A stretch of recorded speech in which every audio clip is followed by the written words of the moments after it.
Boa tarde a todos e a todas.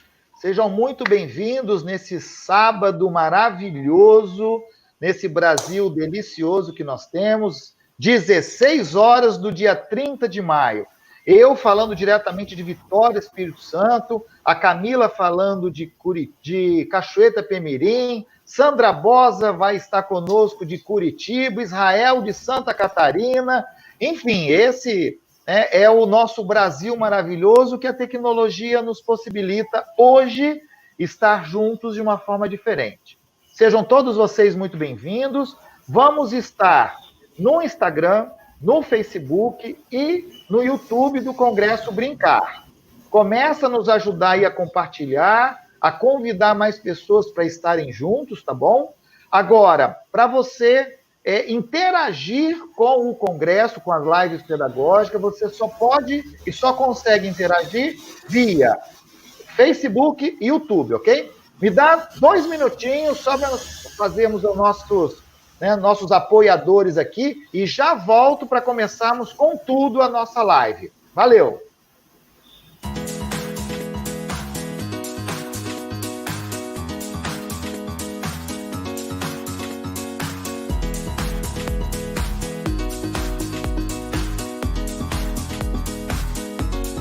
Ei, você, tá cansado de ir pra cursinho todo dia, sair do conforto da sua casa? Você não precisa mais disso para passar no vestibular. Com a Sala do Saber, você estuda aonde e quando você quiser. Sala do Saber é a decisão de quem passa.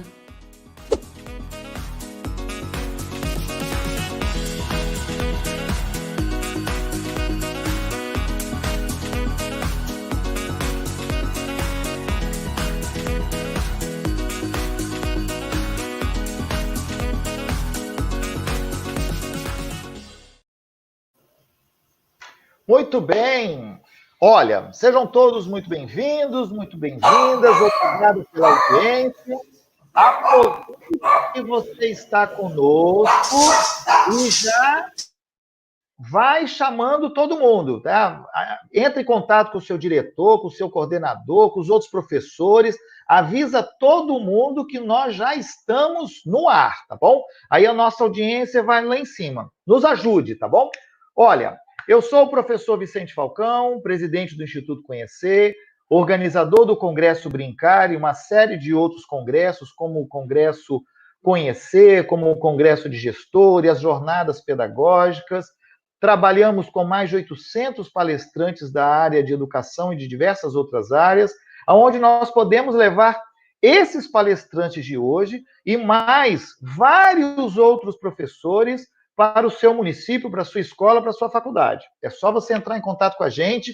Nesse momento, nós não vamos poder estar presencialmente, mas nós podemos estar aqui com vocês pela telinha, tá bom? Daqui a pouco eu aviso onde nós estaremos essas semanas em algumas cidades deste Brasil.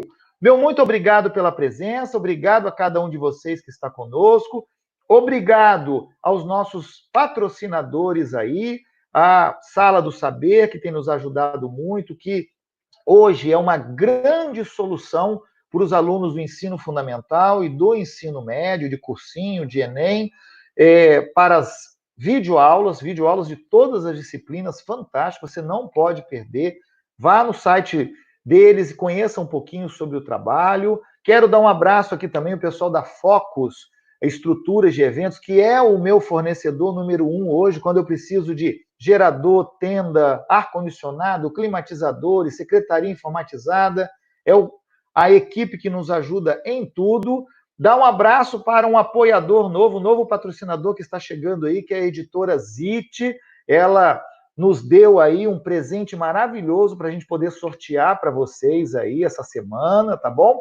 E essa semana também nós teremos, agora no mês de junho, mais um apoiador da área de móveis escolares e um apoiador dos brinquedos pedagógicos, que na quarta-feira eu já divulgo eles para vocês. Então, vai ser bacana demais aí, meu muito obrigado. E, gente, ó, vamos chamando, aproveita aí, vamos convidar a todos, tá bom? E falar em convidar, eu vou convidar a nossa queridíssima Sandra Bosa. Muito bem-vinda, Sandra. Obrigada, querido, muito obrigada. É uma honra estar aqui com você, com o Boniek. Isso é muito prazeroso, saber que num sábado à tarde nós estamos aqui batalhando. É isso aí, estamos dando, na verdade, a nossa contribuição, né, Sandra? Esse é a nossa contribuição para os professores do Brasil inteiro. Ó, aqui, ó, pessoal de Alagoas, Espírito Santo, Rio de Janeiro, Curitiba, Santa Catarina, Rio Grande do Sul, Paraná, São Paulo, ó, tá? Tá chegando, tá chegando. Aproveita e vamos convidar todo mundo. Israel, muito bem-vindo, Israel. Seja muito bem-vindo aí à nossa live pedagógica. Obrigado, Vicente. Mais uma vez é um prazer estar aqui com você. Estou vendo aqui a Camila, que está traduzindo em Libras. E um prazer estar com a Sandra Bosa, né? A nossa grande querida Sandra Bosa. É um prazer estar com vocês aqui, dividindo esse momento. Querida, isso aí. Bem, vamos, né?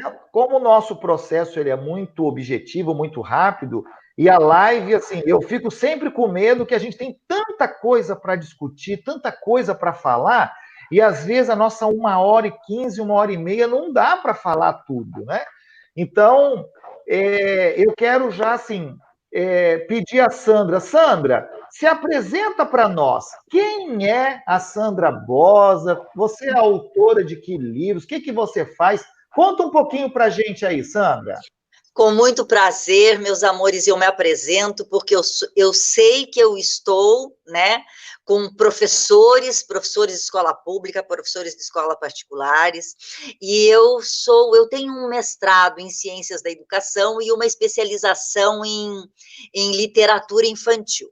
Mas o ponto do meu currículo, meus amores, que eu gosto muito de falar e porque eu valorizo imensamente, eu passei 33 anos da minha vida dentro de sala de aula de escola pública.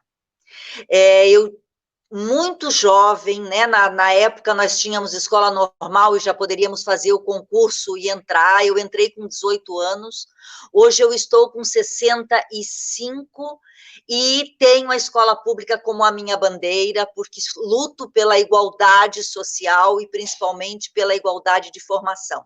Então, o ponto alto do meu currículo é saber que tudo o que falarmos aqui é resultado, é produto de muito estudo, é produto de muita leitura, mas, acima de tudo, é produto da minha prática escolar. Prática com alunos maravilhosos, alunas maravilhosas, com equipes técnicas fantásticas, não que não tivesse aqueles que sempre tem, né, que puxam para trás, mas eu sempre procurei trabalhar com equipes que, de fato, tivessem a comunidade como prioridade.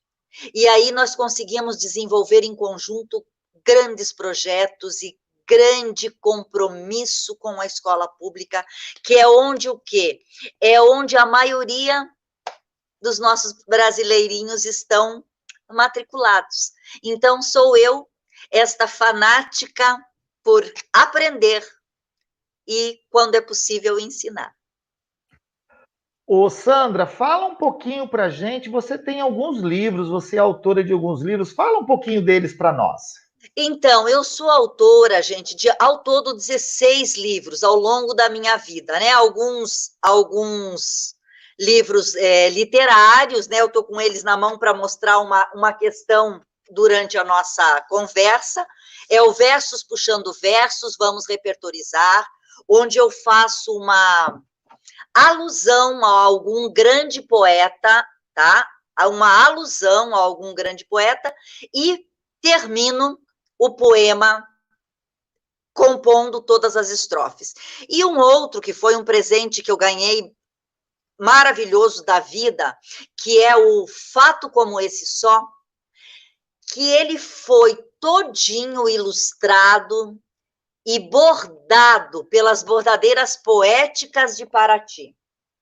Então, isto aqui, para mim, é uma obra de arte e acho que é um livro que é um monumento. Os livros técnicos que eu escrevo com os outros sempre tenho foco na leitura e na aquisição, né, da leitura e da escrita.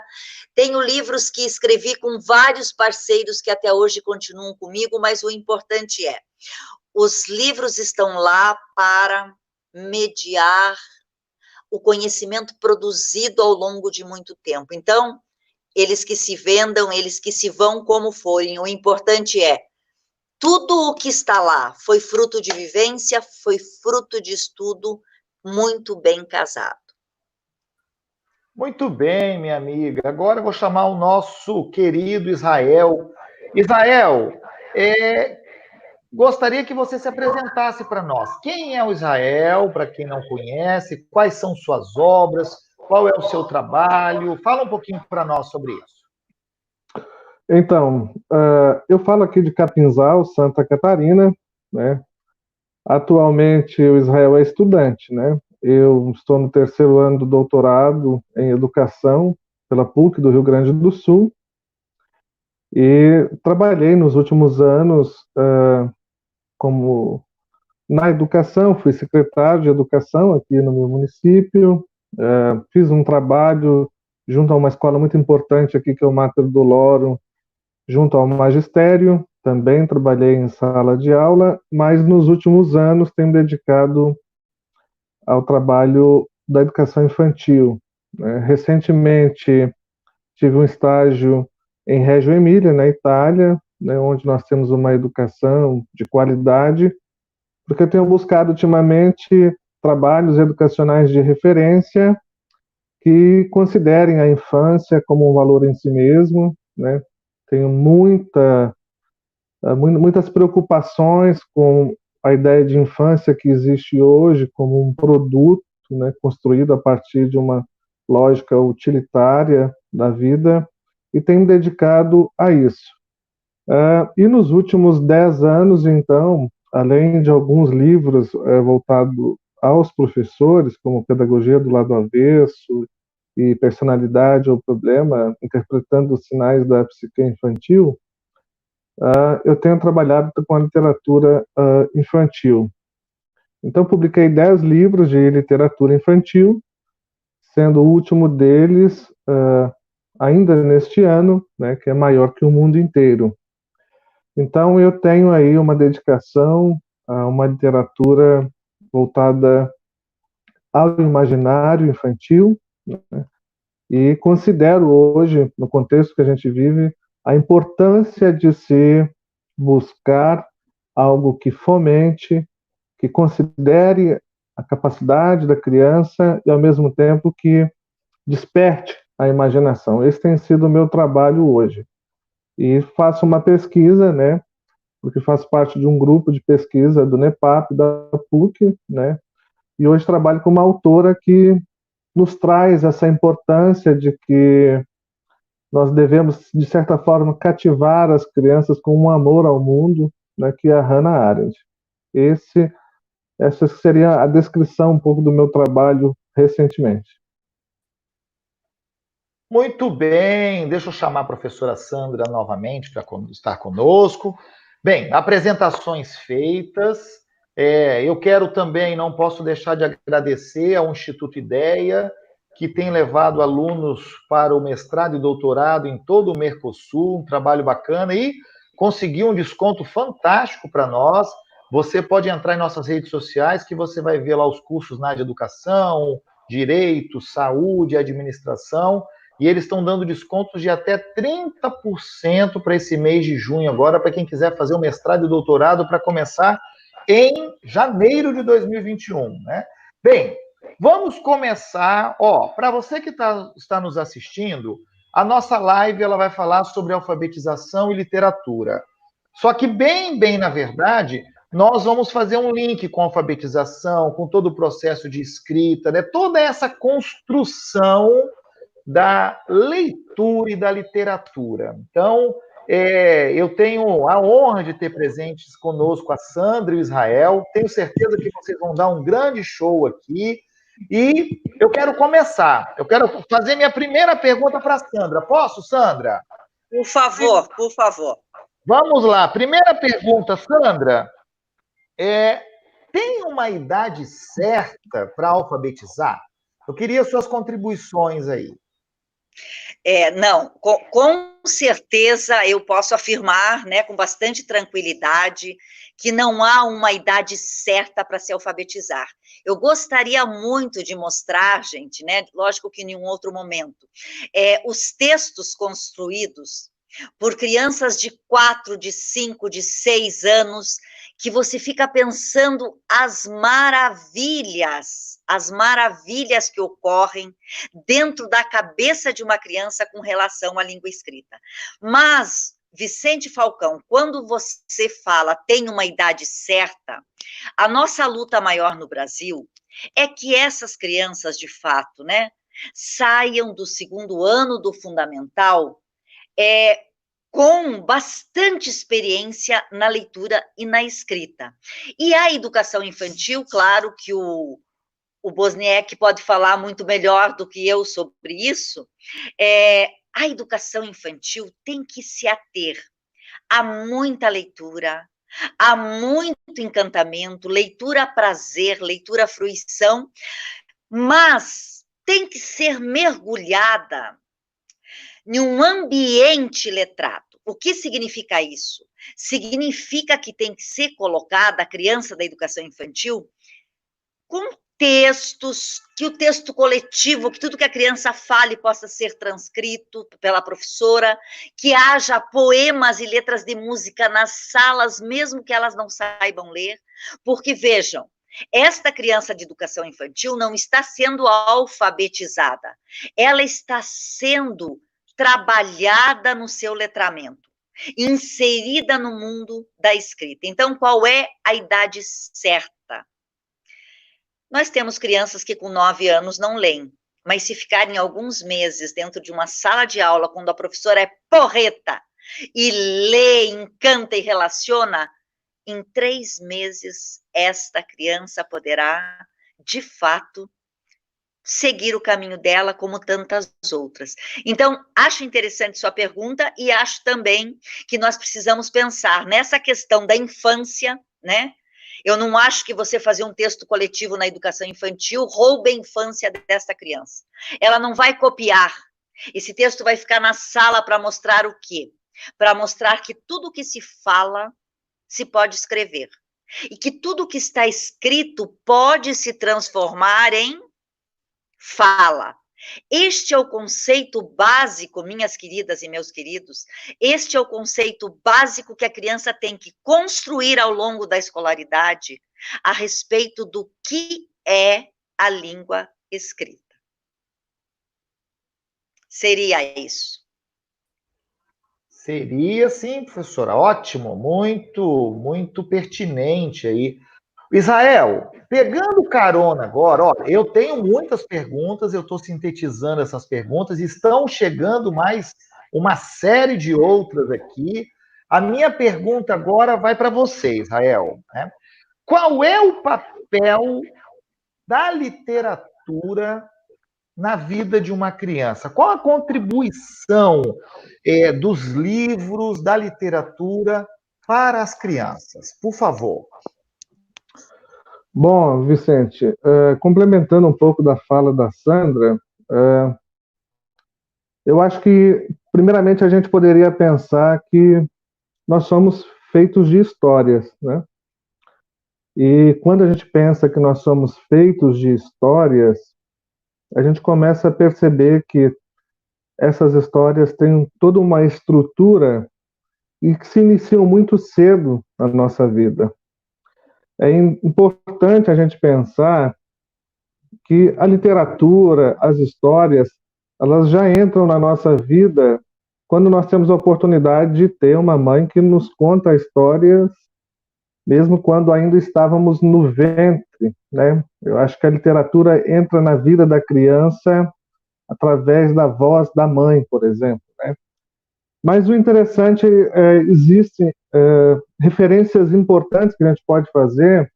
Primeiramente, quando a gente contempla a ideia de que os limites do nosso mundo, de certa forma, são os limites de uma linguagem, né?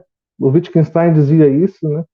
de certa forma, os limites da minha linguagem exprimem, né, vão expressar os limites do meu mundo, mas, acima de tudo, quando a gente pensa nesse mundo, nesse repertório, e a gente traz isso para a infância, é importante ressaltar que o elemento básico da literatura infantil é quando ela alcança a sua excelência, que ela está no nível que a gente pode chamar de arte. E quando a gente pensa nisso, a arte ela tem um elemento fundamental. Ela tem um fator que é humanizador. A gente reconhece um texto, a gente reconhece uma história, a gente reconhece uma literatura e a eleva ao patamar de arte quando ela traz consigo um elemento universal. E esse elemento universal, ele é humanizador. Ou seja, ele consegue atingir a todos porque é algo que é próprio da essência e do ser humano. E essa linguagem literária, ela não é uma tentativa de encobrir a realidade com palavras, com signos. Não, ela está muito além disso, ela é superior, né? O Guimarães Rosa dizia que ela vem da terceira margem do rio, né? É algo que está para além.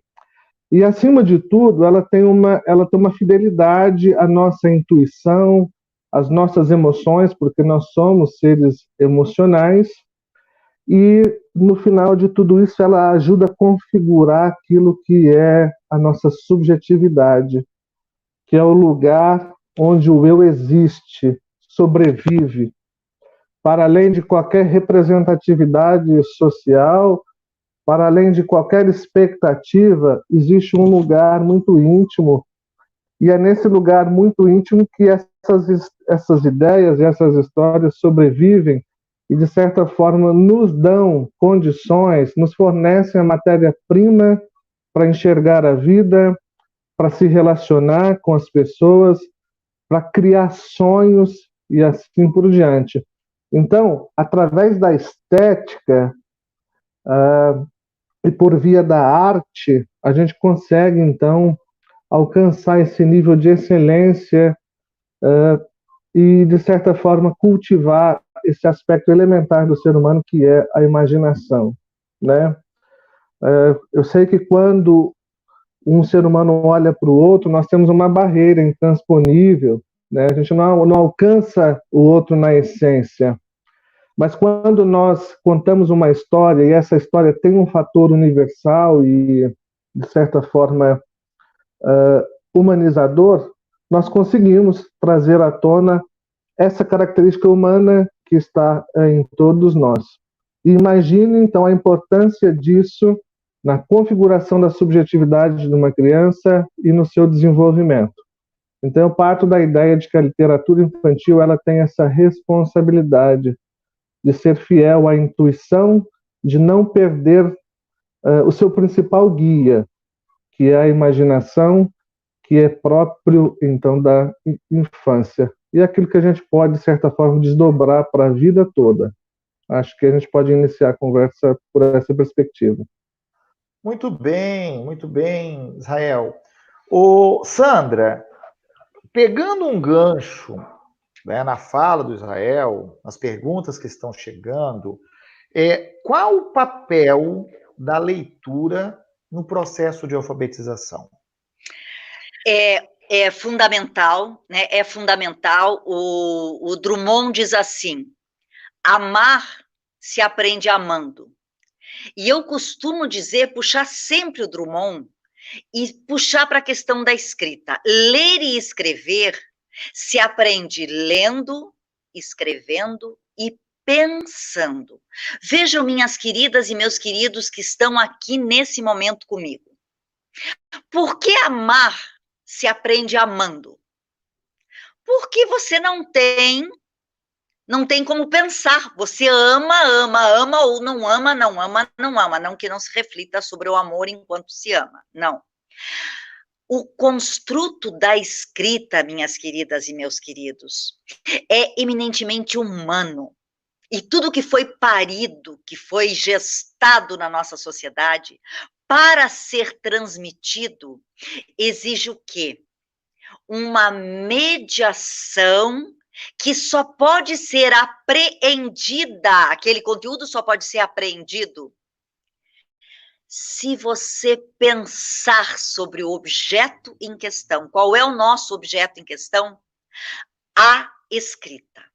E é por isso que a literatura determina a forma de relacionamento da criança com a escrita. Porque a primeira coisa que uma criança busca, não que o adulto também não busque, a primeira coisa que ela busca é o prazer.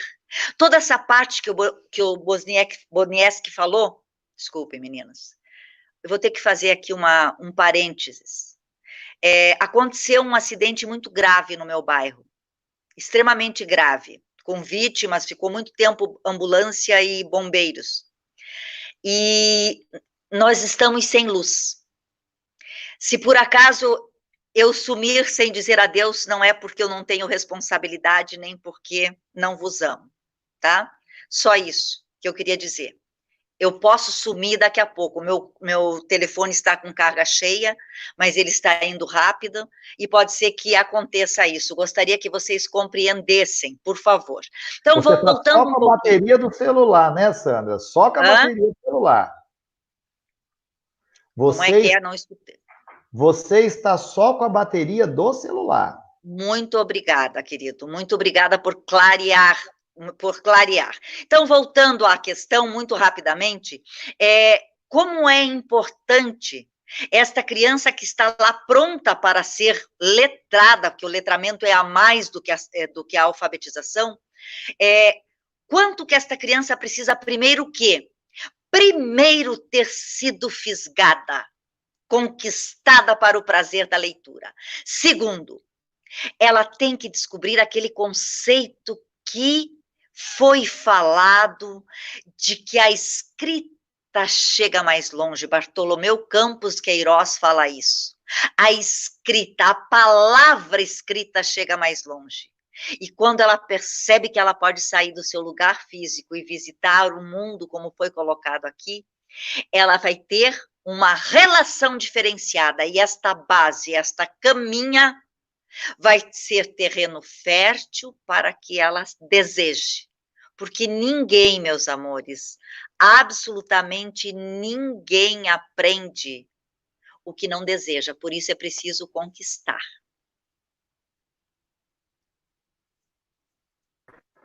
Muito bem, minha amiga, vamos lá. Agora, vou fazer uma pergunta para o Israel. Israel, olha só, falamos, né, de literatura, desse processo. Que critérios deveriam ser usados para a seleção desses livros que nós queremos indicar, queremos ler com os nossos alunos aí, entendeu? E o que a gente precisa explorar na escolha de um livro? Tá? Se fala muito sobre, vou adotar um livro didático, né, um livro paradidático, aquela coisa toda. Quais os critérios, quais as observações? O que você deixa de contribuição para os professores na hora de fazer essa escolha? Vou começar, então, por um aspecto fundamental que, na minha concepção, a literatura infantil deve evocar. Que quando eu digo, e para deixar bem claro que eu acho que a literatura ela tem que ter esse fator universal humanizador, é justamente essa potência, é despertar essa potência imaginativa que a criança tem, que de certa forma, como dizia o Felício, ela é criadora, né? Então eu tenho certo preconceito, posso dizer assim, eu não gosto, por exemplo, de uma literatura cuja finalidade seja utilitarista, né? Essa ideia de que eu tenho sempre que colher algo no final como resultado, como uma lição. Eu acho que a literatura ela tem que estar livre. E quando eu digo livre, eu penso numa perspectiva em que a gente, de certa forma, esteja despido assim, de uma certa vaidade da razão, para compreender que existe um universo, e dentro do universo infantil, o universo lírico, por exemplo, a gente pode viajar e trazer subsídio para a própria vida. Eu me lembro que, enquanto contava uma história uma vez para uma criança, inclusive é um dos meus livros, que é Quebrei a Louça da Mamãe, e enquanto eu contava o processo da história de uma criança que brincava de bola dentro de casa e quebrou um jogo de louça precioso da mãe, e a história, dentro do livro, tem um fechamento. Mas enquanto eu contava a história, as crianças olhavam, ouviam o que eu dizia e cogitavam infinitas possibilidades de resolver aquele problema. De certa forma, esse fator é um fator que o livro deve te provocar, né? Que é essa projeção dentro da história, essa possibilidade de interagir com as questões que são postas ali, porque um livro, para ser infantil, ele não precisa ser infantilizado, né? Muito pelo contrário, né? Eu acho que a perspectiva de trabalho é outra. E o bom livro, ele consegue hoje, e nós temos estudos o suficiente para nos trazer informações como a exploração estética, a importância disso, né? Ou seja, nós temos o autor, mas nós temos, por exemplo, o ilustrador, que é tão importante quanto, para que não seja uma pessoa que somente represente aquilo que o texto, de certa forma, já colocou, e ele pode enriquecer muito esse trabalho, né? Principalmente quando ele consegue, de certa forma, projetar esse texto para um patamar superior.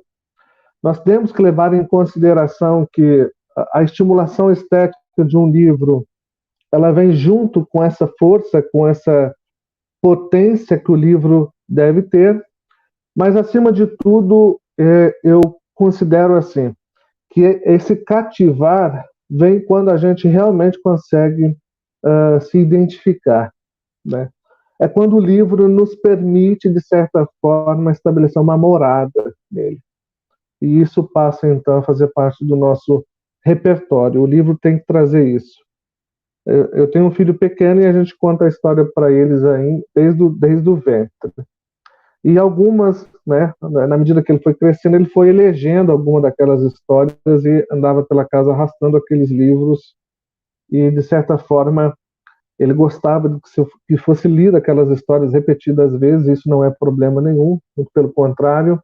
Mas o interessante é que ele se apropriou daquele livro como um brinquedo, propriamente dito, e aquilo passava, de certa forma, a ser referência. E o livro, de qualidade, então ele foi feito assim com a liberdade poética, e eu quero trazer assim, é muito complicado, e acho que esse seria um problema de alguns livros, quando já foram feitos a partir de determinados objetivos, né? Então se lança uma proposta, um edital, e agora se trabalha em cima daquilo. E aí é que está a grande questão, né? Como autor, eu penso que é um problema, no caso, que a intuição, que a fidelidade que o autor tem que ter para, de certa forma, esculpir o texto a ponto de que ele esteja apto a entregar, de certa forma, aquilo que é real e é fiel, então, ao escritor. Então, acho que o grande prejuízo está, e a gente não pode ser ingênuo nisso, a partir do momento que se estabeleceu uma lógica de mercado em torno da literatura infantil, muita coisa foi produzida a fim de se suprir esse mercado. E quem tem sensibilidade deve reconhecer que uma verdadeira obra literária, um verdadeiro livro infantil, ele está para além dessa perspectiva utilitária, né? Existe uma licença poética, uma liberdade poética que transforma esse objeto em arte. E reconhecer esses traços, então, é, de certa forma, reconhecer o que seria um bom livro infantil. Ô Sandra, o Israel fez uma abordagem sobre o que a gente precisa fazer na escolha, antes de escolher um livro para indicar para os nossos alunos, para as nossas crianças. Tá, depois que a gente escolheu, fez o trabalho com eles, muito bem. Aí vem a segunda parte, né?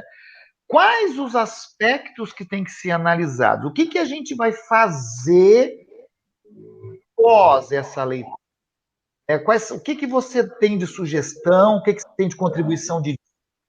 E, assim, abra o mundo das nossas professoras aí para isso.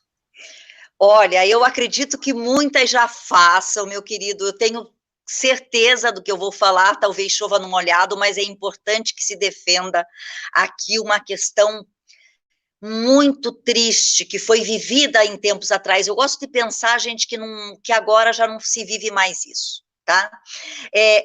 Vocês querem ver, minhas queridas e meus queridos, eu realmente triste, quando eu vejo ou em um livro didático, ou em um encaminhamento de sala de aula, que às vezes eu vou para avaliar, né, alunas de pós-graduação, eu vou ver a aula de literatura que elas estão dando, e a professora da sala, contrariamente a tudo que as alunas aprenderam no módulo de pós comigo, as professoras terminando de ler a história, elas perguntam imediatamente: o que vocês entenderam da história? E depois ainda fazem o crime de vamos desenhar para os pequenos e vamos reescrever essa história para as crianças maiores. Então, vejam, gente, para ser breve aqui, porque pelo jeito nós temos muito o que aprender, né, com o Boniek, ele traz para a gente essa dimensão tão linda e fala de uma forma tão bonita, que eu vou ser sucinta. A primeira coisa que se pergunta, meus amores, depois de uma leitura bem feita de um livro, se pergunta: o que você sentiu? O que você sentiu? Vocês querem ver um exemplo, gente? É muito prático, não é? Às vezes o livro termina com uma interrogação. As crianças constroem, respondem à interrogação, e aí você pergunta o que você entendeu. O primeiro que diz o que entendeu, todos os outros 38 da sala vão dizer a mesma coisa. Então, nós precisamos abrir, antes de mais nada, o que você sentiu. Por que você sentiu isso? No começo, as crianças, como as minhas alunas de pós, ficavam muito reticentes. Nos primeiros exercícios que eu fazia com elas, elas ficavam muito reticentes, elas se sentiam ridículas, dizendo o que eu senti. Depois, elas foram percebendo que a construção do verdadeiro sentido, da literalidade daquela obra, viria exatamente nessa troca. A troca fica muito mais rica do que quando você pergunta o que você entendeu. Acho que este é o ponto fundamental de todo o trabalho com a literatura em todas as instâncias escolares, desde a educação infantil até o médio, apesar de que o médio a gente lê para passar no vestibular, mas isso aí é uma outra live que a gente vai fazer. Vamos lá, vamos adiante. Muito bem, muito bem. Que riqueza. Só para informar vocês, nós estamos com mais de 800 pessoas aí conectadas em todos os nossos, né, as nossas transmissões, Instagram, Facebook, YouTube, e tá chegando um monte de pergunta aqui, uma mais fantástica do que a outra, tá? Israel e Sandra, vocês vão ter trabalho hoje aqui, hein? Tem muita coisa bacana aqui, o povo tá amando. Ô, Israel, a pergunta agora vai para você. Olha só, todo mundo fala de livro infantil, mas olha só, vamos supor que eu queira construir um livro infantil. Eu quero fazer, eu gostaria muito, eu acho que eu tenho uma história legal que pode contribuir, que pode ser bacana. Quais os passos? O que eu preciso fazer? Qual é o passo a passo para fazer um livro infantil aí? Ou um infanto-juvenil? Como é que você faz essa distinção? Fala um pouquinho para a gente, tenta ver se você consegue simplificar e até como você pode ajudar, que eu sei que você ajuda um monte de gente a fazer livros aí, eu, inclusive, sou um deles, estou na fila aí, entendeu? Explica para nós, como é que faz, como é que constrói, como é que produz um livro infantil? Primeiramente, eu acho que é interessante a gente se desprender de uma ideia de que a literatura infantil ela está desconectada do mundo de uma perspectiva social, de uma perspectiva integradora, né? E a gente tem, de certa forma, ser fiel à nossa própria intuição. Por que eu digo isso? Quando a gente pensa num livro e a gente quer infantilizar ele demais, geralmente esse livro ele assume uma perspectiva didática. E literatura infantil não está relacionada a isso, né? Não é um processo de didatizar, né, a leitura, né? A proposta é outra. Então, quando a gente compreende a imaginação como uma gramática interna, que de certa forma é posta a serviço, então, da arte por via da estética, eu começo a pensar por uma outra via. Então, as pessoas me perguntam como escrever, né? Primeiro, eu acho que é fundamental você, de certa forma, buscar isso dentro de você. Você tem que ser fiel à sua intuição, porque a riqueza da literatura também está nessa perspectiva, ou seja, quando a gente, de certa forma, fomenta e usa a nossa subjetividade a serviço da arte, da literatura, nós estamos lidando num terreno muito específico que é a antinomia do gosto, né? Ou seja, não existe uma norma específica para dizer o que é o gosto que todo mundo gosta. Então, buscar o seu próprio estilo, buscar a sua própria identidade dentro desse cenário é fundamental, né? Porque a boa literatura não é um eco daquilo que a gente já aprendeu, já ouviu. Isso tudo nos influencia. De todas as histórias que você já ouviu, que você vivenciou, das experiências que você teve, daquilo que é significativo, não tenha dúvida que isso vai estar presente na sua literatura. Então não há necessidade de buscar em outra pessoa um estilo, né? Eu acho que é a leitura desses estilos que trazem uma riqueza muito própria para quem quer começar a doar o seu trabalho nesse sentido. Então buscar isso é fundamental.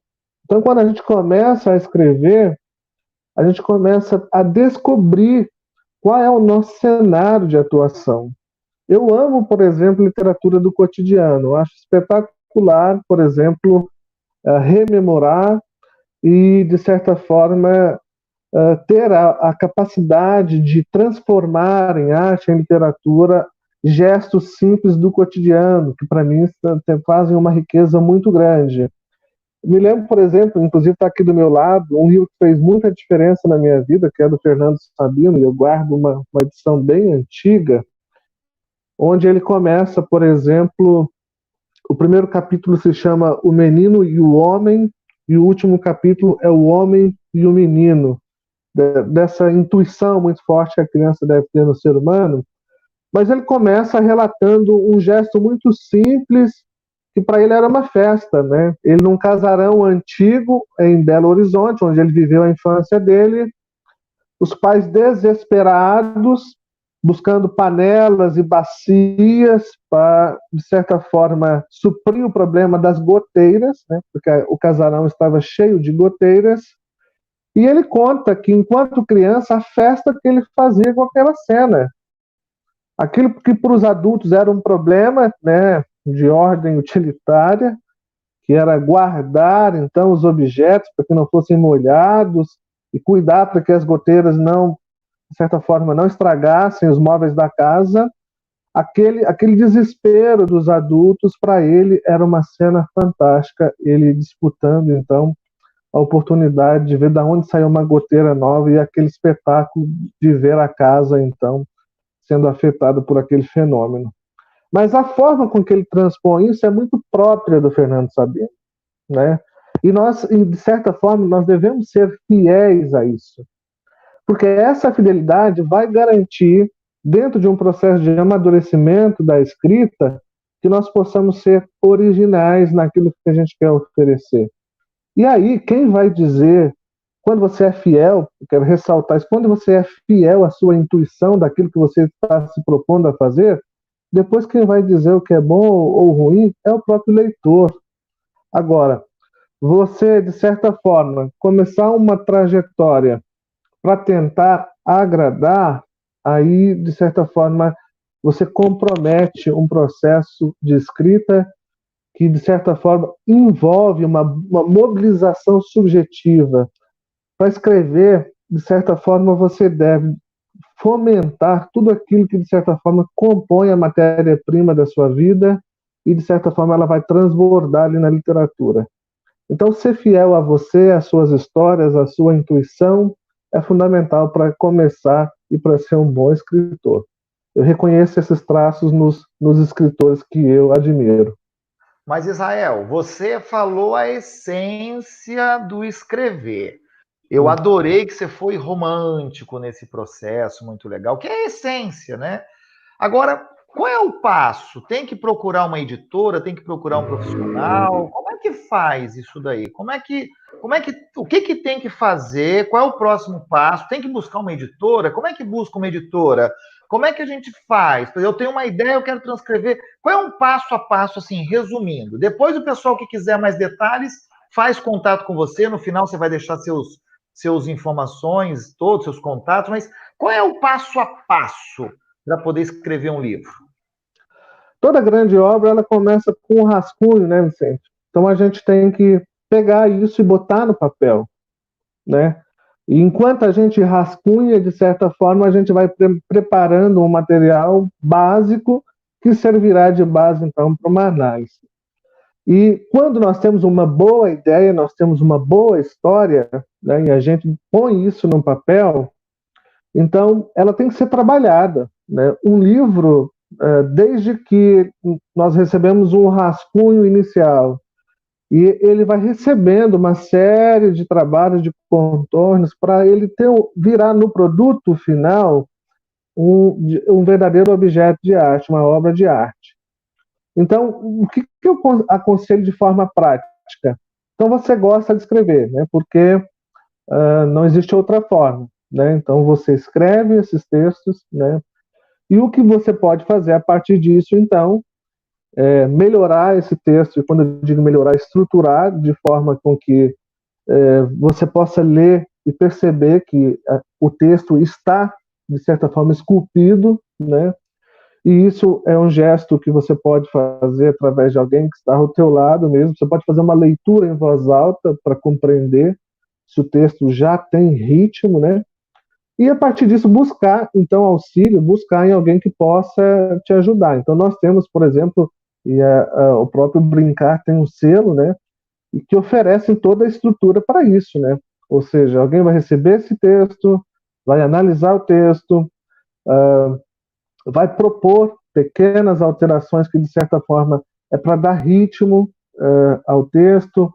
Ele passa por um processo, então, de correção, para depois ir para um processo em que tenhamos que alinhar, né, o pensamento desse escritor com quem vai ilustrar, porque isso é fundamental. E, por último, receber uma diagramação que, de certa forma, coroe esse processo, né? Porque quando você se depara com um bom livro, ele contempla todos esses aspectos, né?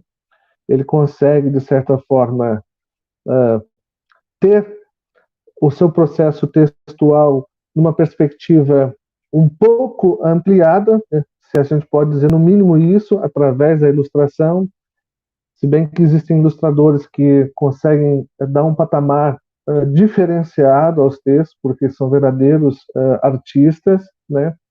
E esse processo é um processo natural, que tem que começar. O que eu digo para as pessoas é que elas têm que acreditar. Então você está com os textinhos aí na gaveta, você tem ideias lindas, é hora de você colocar em prática. Eu lancei o ano passado o livro de uma professora, uma história muito linda, que se chama Theo e o Segredo da Professora Lia. Ela tinha o texto, ela tinha outras histórias e resolveu me mandar, né? Então, quando eu li, eu falei, a história é boa, né? Vamos trabalhar aqui um pouco da linguagem, né? transformar isso numa linguagem que de certa forma, tenha ritmo para quem consiga ler. E quando a história estava fechada, a gente viu que realmente aquilo não poderia estar guardado, né? Aquilo deveria e merecia, então, ser lançado. Então, nós fomos, então, reunir as ilustrações, fomos fazer um processo de diagramação legal, desenvolver uma capa bacana que pudesse atrair. Então, é um processo amplo, mas que tem que ter um começo. Tem muita gente boa, com excelentes materiais guardados, e que podem, de certa forma, estar à nossa disposição, né? Nós precisamos disso, né? Nós precisamos que cada cidade do Brasil, cada escola tenham escritores, né? Para que a gente possa naturalizar esse processo. Às vezes eu vou em algumas escolas e a gente vai conversar com as crianças, né? Então nos apresentam como autor, a gente chega quase que como um extraterrestre, né? Parece que essa pessoa veio de outro planeta, e não é. E quando eu começo a analisar os textos, né, e as contribuições, as ideias que saem a partir dos livros, eu percebo quanta imaginação, quanta coisa boa tem, né? Mas a gente tem que começar, a gente tem que ter a coragem de buscar esse auxílio, buscar essa ajuda, né? E para quem está nos ouvindo aqui, eu já deixo aqui essa dica valiosa de buscar aí com o próprio Vicente o suporte para isso, né? Eu acho que é fundamental. Muito bem.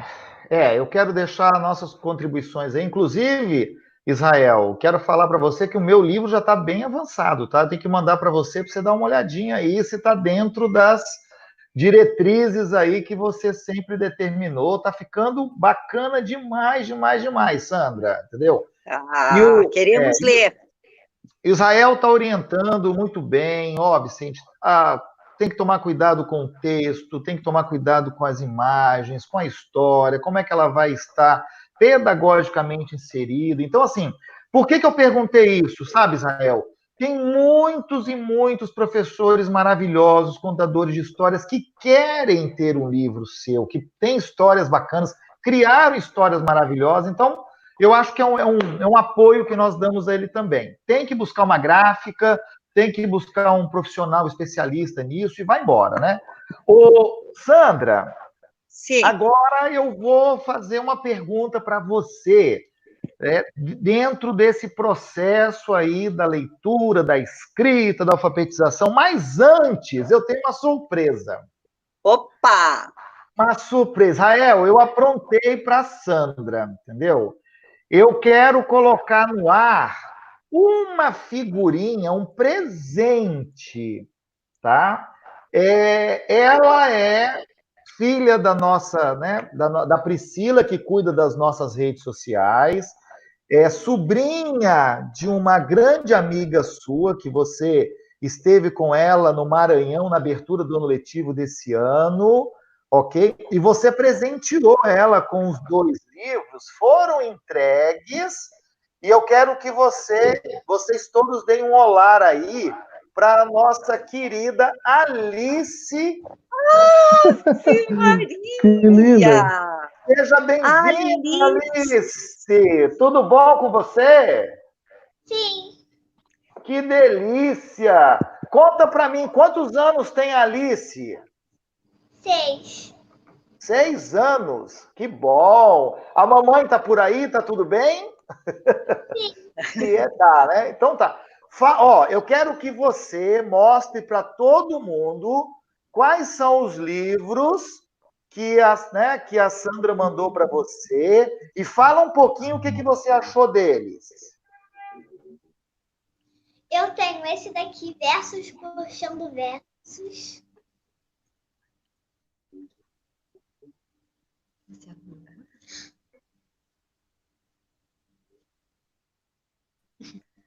Pode falar, vai falando.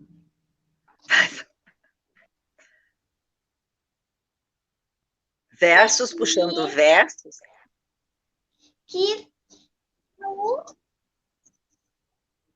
Esse daqui. Conta qual que você gostou mais. Eu gostei mais desse daqui. É muito legal esse daqui. De poema. E Esse daqui eu também adoro.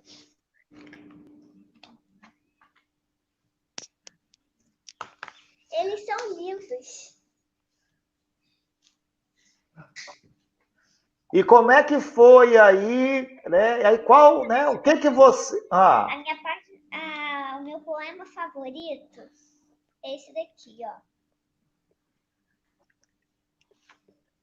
Sandra, depois você faz pergunta para ela. Aham. Ai, que coisa mais linda! Coisa mais linda. Lê um pouquinho pra gente. Desenhei um passarinho, ele ficou tão perfeito que até um ninho.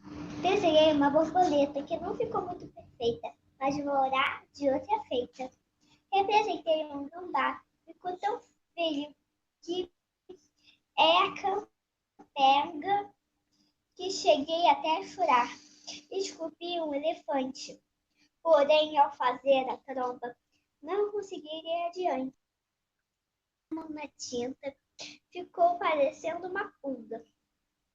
Confeccionei uma aranha, porém colei 9 pernas e ela ficou muito estranha. Elaborei uma cobra, caprichei no colorido e concluí a minha obra. Parabéns, Alice, que encanto vê-la ler de forma tão linda um poema muito, muito, muito especial para mim. Você acredita que é o que eu mais gosto nesse livro? Eu gosto muito do poema da avó, que a avó faz umas coisas para as netas, Alice, mas você lê esse aí, foi um grande presente. Eu agradeço a mamãe e a tia por estarem assim, cuidando tanto do teu futuro leitor, minha querida. Obrigada. Muito bem. De nada, minha amada, de nada. Agora, Alice, como é legal você conhecer quem escreveu, não é? Não é tão gostoso isso? E o quanto é importante a gente incentivar, né? Ah. É esse daqui, ó. Ó. Qual é? Conta para nós. Achei. Esse daqui, ó. Olha lá, Sandra. Olha lá, ela achou. Muito bom também. É um poema comprido. Eu amei. Ele é longo. Hã? Obrigada. De nada, foi com muito amor a tia Pati que eu dei para você, porque ela falou muito de você na viagem. Muito, muito, sabia?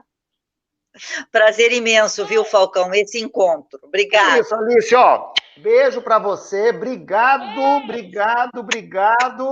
E a Alice tá aí, né? Na doideira lá de atividades, um monte de coisa. Então, ó, um beijo grande, Alice. Viu que delícia? Eu sabia que você ia, até se emocionou. Né? Sim. Já tive que enxugar aqui os cantos, ó, do olho. Ó, a Alice, né, a Priscila falou desde ontem, Vicente, a Alice quer conhecer a Sandra Borges, aquela coisa, vamos fazer isso daí, né? E por isso que é tão importante a gente ir numa feira literária, né? É tão importante a gente estar conhecendo os autores aí. Quanto é importante para uma escola, para uma secretaria de educação, levar os autores para ter contato com os alunos, né? Isso é mágico. A gente faz isso muito aí. Ô Sandra, pegando carona nesse processo, por favor, conta para nós o seguinte: qual é a diferença entre letramento e alfabetização? Chegou Olha lá. O sucesso de cada uma dessas etapas aí? Então, durante muitos anos do Brasil, né, minha gente, nós sabemos, porque nós temos estudado muito esses anos, né, nós focávamos na alfabetização. Aí vem Magda Soares, vejam, gente, já na década de 80, tá? E aí começou a mostrar a questão do todo para as partes, para que esta criança queira ler, para que esta criança se interesse, parte do todo, parte do que a sociedade usa, porque a sociedade não usa sílabas assim, bi, tu, cá, cu de vez em quando a gente vê por aí, mas não se usa a sílaba separada. Nós usamos textos, nós usamos títulos de revista, de livros, nós usamos textos de jornais, letras de música, cantigas de roda. Então, a questão do letramento, que é mais amplo e que deve ser o que as escolas precisam manter, nós precisamos mergulhar essas crianças no universo leitor. Quando fazemos isso, nós estamos garantindo tudo aquilo, tudo que o Israel colocou, em termos de podermos agir mentalmente. A nossa linguagem fica tão ampliada, a nossa linguagem fica da criança que eu estou falando, tá, gente? Ela fica tão norteadora que, inclusive, as outras disciplinas começam a melhorar. Tem muitas pesquisas, gente, que eu consigo ver que estão fazendo isso, né? Como é que aquela turma que vai muito bem em leitura vai bem em geografia, em ciências, em história? Aí você vai lá procurar quem foram os professores e as professoras dessas crianças. Foram professores e professoras que priorizavam o letramento no 4º ano, 5º ano, 3º ano, 1º ano. O que é o letramento? É estar mergulhado, de fato, em um mundo leitor. E o que se faz para começar essa questão? Precisamos, de fato, entender que a vida é construída neste país, inclusive, através da escrita. Pergunte para uma criança, conte para ela se ela não sabe, que se ela não tiver o registro de nascimento, ela não existe socialmente. E o registro de nascimento não está no K, no T, no P. Mostre para essa criança a carteira de identidade, o contrato de trabalho, conversa em casa sobre isso. A escrita realiza e regulamenta a sociedade, além de nos dar todo esse prazer. Então, acho que é muito importante nós termos claro isso. Muita gente que está me ouvindo agora já tem esse conceito formulado e a ação também. Mas aqueles que ainda acham que se ensinar a juntar sílabas chama-se alfabetizar para o mundo, nós precisamos conversar. Eu fico à disposição para conversar, porque, de fato, a nossa criança pode mais, a nossa escola tem mais e, acima de tudo, nós temos a obrigação moral de levá-las ao letramento, não apenas à alfabetização. Falcão? Muito bem, minha amiga, muito bem, muito bem. Olha, o pessoal aqui está vibrando com a sua explicação, hein? Parabéns, é isso mesmo, é o que a gente... Nós precisamos trazer a live para ela fazer esse é o nosso papel aqui, de mostrar, de ponderar. Tem muitas perguntas chegando e eu estou exatamente contextualizando ela com as perguntas que estão por vir. Eu quero só deixar uma contribuição, Sandra. O quanto é importante uma criança, né, o nosso aluno saber ler, e, principalmente, saber interpretar. Qual é o grande problema da matemática? Qual é o grande problema da física? Qual é o grande problema da química? Lá na ponta, lá no ensino médio, a interpretação, o estímulo, a leitura, todo esse processo. Então, assim, riquíssimo, riquíssimo, riquíssimo esse momento. E essa é a base, né? Inclusive, eu vou pegar o gancho para falar com o Israel. Israel, qual é a função da literatura? Qual é a importância dela nesse contexto que nós estamos vivendo? E eu vou adicionar uma pergunta que chegou aqui da Mônica Fernandes. Como a gente consegue estimular a literatura para concorrer com a TV, concorrer, né, com o celular, concorrer com esse processo todo hoje? Vê se você consegue juntar isso para nós aí. Certo. No contexto que nós estamos vivenciando hoje, eu compreendo que a literatura tem sido um refúgio. Tá? Eu compreendo a função da literatura como um refúgio. Quando a gente pensa numa ideia de refúgio, eu acho que a gente tem guardado ao que é próprio nosso, dentro da nossa subjetividade, e a literatura traz propostas para as nossas questões emocionais, para as nossas questões de convivência e para como enxergar esse momento. Da mesma forma que a literatura, nesse momento, pode ser esse refúgio, quando você lê um bom livro, quando você lê uma obra que realmente te traga matéria-prima para enxergar a vida, e, ao mesmo tempo, ela pode deixar de ser uma torre para ser uma ponte, de certa forma, para você fazer uma conexão com as coisas que estão acontecendo. Porque nós estamos vivendo dias diferentes, difíceis. Esse tempo de distanciamento, de certa forma, tem trazido ao nosso olhar questões que, de certa forma, já existiam, mas agora estão muito em voga, né?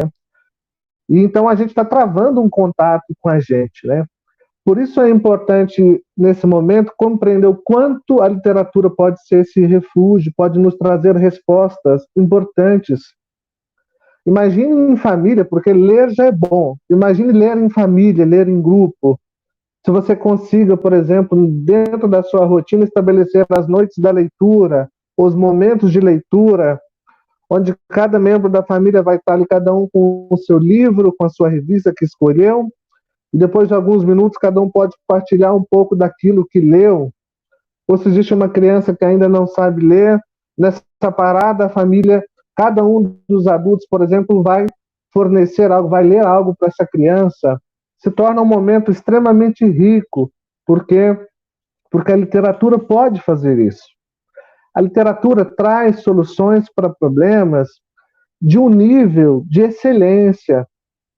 Eu estava, por exemplo, aqui, eu estou do meu lado aqui com um livro que todo mundo conhece, uma obra do Lewis Carroll. Eu tenho a versão, essa minha, de 1974, Alice no País das Maravilhas. Então, um exemplo muito interessante do que eu estou dizendo aqui. Quem se lembra da história, vai chegar um momento que a Alice cresce, vira um gigante, e ela chora.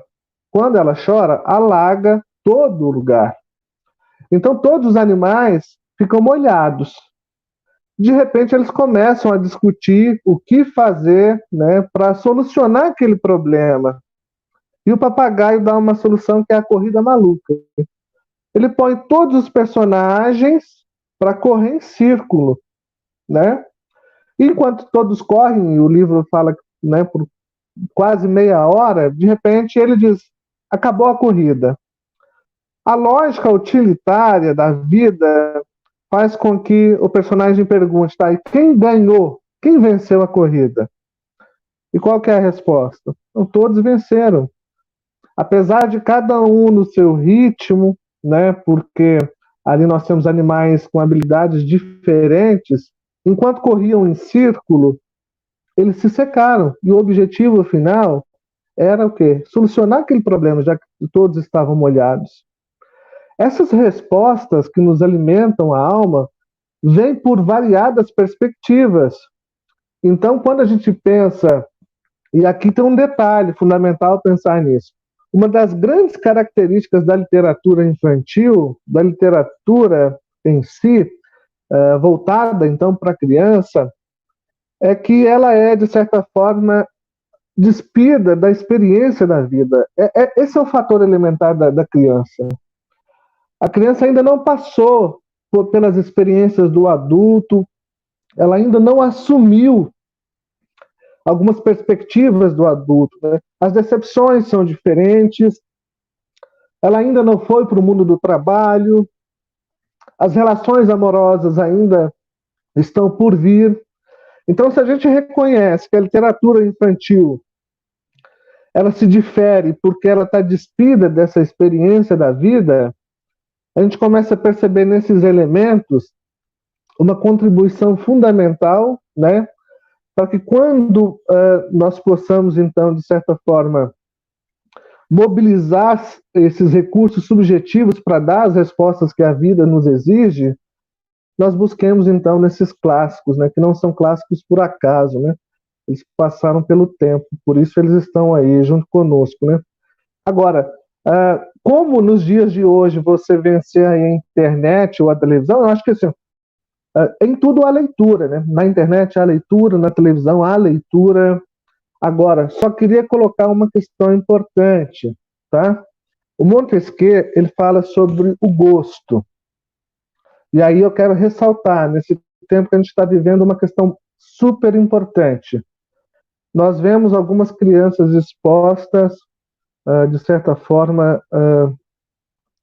a partir de um abandono, praticamente, aí na televisão, na internet, sem filtro nenhum. E eu já vi resposta de alguns pais dizendo que elas estão diante daquilo porque elas gostam.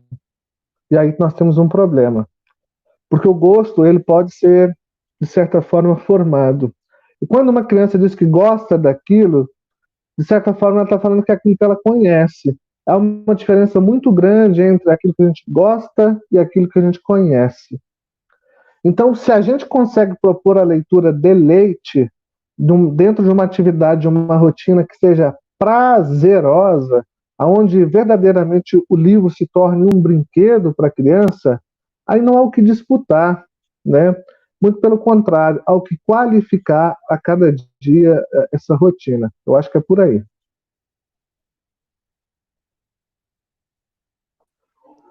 Muito bem, Israel, vamos lá. Vicente, deixa eu fazer só uma ilustração, porque eu concordo em gênero, número e grau do que foi falado. Eu tenho 2 filhas, como falei no início, né? E o pai e eu líamos um para o outro, mas em família. Né, um estava com jornal, outro estava com livro, outro estava com romance, outro estava com livro técnico, mas de vez em quando, no meio da casa, quando a família estava reunida, um deles saía e falava assim, olha aqui fulano, olha que trecho esse aqui, ó como ele escreveu isso aqui. E líamos um para o outro e as meninas escutando, com 5 anos, 7 anos, 9 anos. Hoje, estas meninas que antigamente diziam assim, ai, pai, não me venha com trechos. Ai, já vem ela, mãe, com trechos de novo. Hoje, quem é que vem com trecho para mim? São exatamente estas meninas que viraram as costas, mas que estavam em um ambiente leitor. Como nós sabemos que isso não é garantido em todas as famílias, como na minha, por exemplo, eu não tive adultos leitores, eu tive adultos contadores de boas histórias, de boas narrativas, inventadas na hora. Isso me repertorizou imensamente. Mas a geração das minhas filhas é leitora porque alguém mostrou para elas o interesse disso. Como muitas famílias das nossas crianças não têm esse ambiente, a escola tem que chamar essas famílias. Eu já fiz, gente, contado exatamente na agenda, eu já fiz 17 palestras para famílias para falar de leitura. E é lógico que para falar de leitura eu leio muito para elas e elas dizem assim, ai, por mim não ia mais embora. Eles vêm ali naquela rodinha do depois e dizem isso. Ai, mas se a gente tivesse quem contasse histórias. Então, vejam, gente, é o tipo do trabalho que a escola pode fazer. Pega lá uma contadora e, ao invés de contar a história, faz a leitura. Faz lá aquele aconchego para esses adultos que tanto precisam também. Muito bem, minha amiga. Toda vez que vocês precisarem fazer essas contribuições, por favor, hein? Tá bom? Sandra, eu vou passar uma vinhetinha rapidinho aí, só para vocês tomarem uma água. E já vai pensando aí na pergunta que eu vou lhe fazer quando voltar, Sandra. Podemos alfabetizar a partir dos textos? Como a literatura infantil pode ajudar neste processo? Ok? Então, daqui a pouquinho você responde para a gente. E vou colocar agora rapidamente um pequeno comercial dos nossos apoiadores aqui. E volto também com a agenda dessa semana. Nossa agenda aí das próximas lives pedagógicas do Brincar. 2 minutinhos.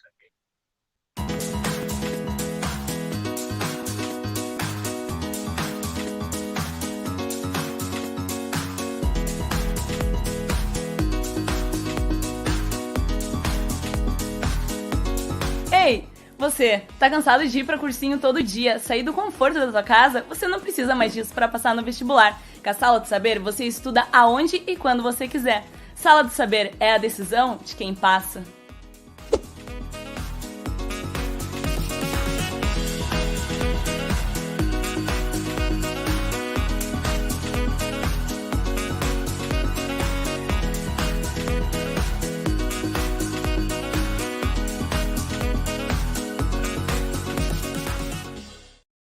Beleza. Muito bem, agora eu quero colocar a agenda. Quarta-feira, dia 3 de junho, nós teremos uma live bacana sobre o processo de inclusão. Estarão presentes 2 pessoas maravilhosas aí, o Eugênio Cunha e a Ana Travado. Bom, nós vamos falar mais uma vez sobre inclusão, sobre diversidade. Tem muita coisa legal aí. Então, fica o convite para todos vocês. Na próxima quarta-feira, às 16 horas, nós vamos falar sobre inclusão. E eu quero também colocar a agenda, né, das próximas lives aí. Bom, então, daqui a pouquinho eu mostro para vocês o que vai ter no próximo sábado, na próxima quarta-feira. Tem um monte de coisinha vindo por aí, tá bom? Um monte de coisinhas. Vamos lá, deixa eu trazer minha amiga Sandra de novo, que ela desconectou, mas voltou. Sim, sim. Como é que tá a bateria aí, Sandra? Tem 50% ainda? Não, eu estou com 22. Oh, meu Deus, então nós temos que, né, correr. Sandra, fala pra gente, então, podemos alfabetizar a partir dos textos? Como que a literatura infantil pode ajudar nesse processo de alfabetização? Então, meus queridos e minhas queridas, vejam bem, alfabetizar a partir do texto é um pressuposto que se deseja. Porém, contudo, todavia, entretanto, utilizar a literatura como pretexto para alfabetizar é um mau negócio. Vamos dar a literatura, como diz Daniel Pinac, vamos servir a literatura em grandes taças, sem cobranças, sem ter que fazer alguma coisa depois, para ensinar o prazer de ler, que é o que eu falei lá no nosso início, o que eu disse no nosso início, né? E alfabetizar com os textos todos os outros gêneros. Ah, Sandra, mas então não se pode falar para fazer nada a respeito do livro lido? Muita coisa, inclusive escrever. Muita coisa. Por exemplo, é óbvio que nós podemos pegar o título de uma obra literária como referencial para fazer análises com as palavras, com as letras, com a combinação das sílabas. É claro que nós podemos pegar, por exemplo, o nome da autora Sandra Bosa e mostrar para a criança que, apesar de ter 6 letras, as sílabas não são formadas por SA ou DA, que é a família silábica. Então, você vai partir o nome da Sandra Bosa ao meio e vai dar o san e o dra, para que ela perceba que isso acontece no nome dele. Alexandre. Vejam, gente, usar elementos da história para isso, não tem problema. O problema é misturar aquele exercício de reflexão que se faz sobre a língua escrita, utilizando a literatura, porque literatura é prazer, literatura é fruição, literatura é gozo, literatura é para aliviar a alma. Então, se nós pegamos o texto literário como pretexto, para alfabetizar, nós corremos o risco do quê? Nós corremos o risco de afastar a criança de um bom livro literário, não é?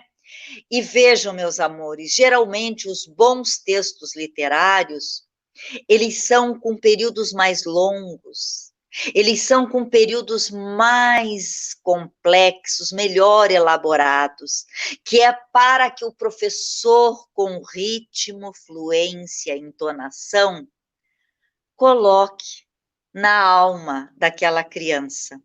E que se faça depois, aqui acho importante se saber que é uma prática que eu julgo procedente, por exemplo, que tal fazer cartazes para divulgar a obra lida? Vamos fazer um texto coletivo no primeiro e no segundo ano, vamos fazer textos individuais no quarto ano, vamos fazer resenha da obra lida dali para frente.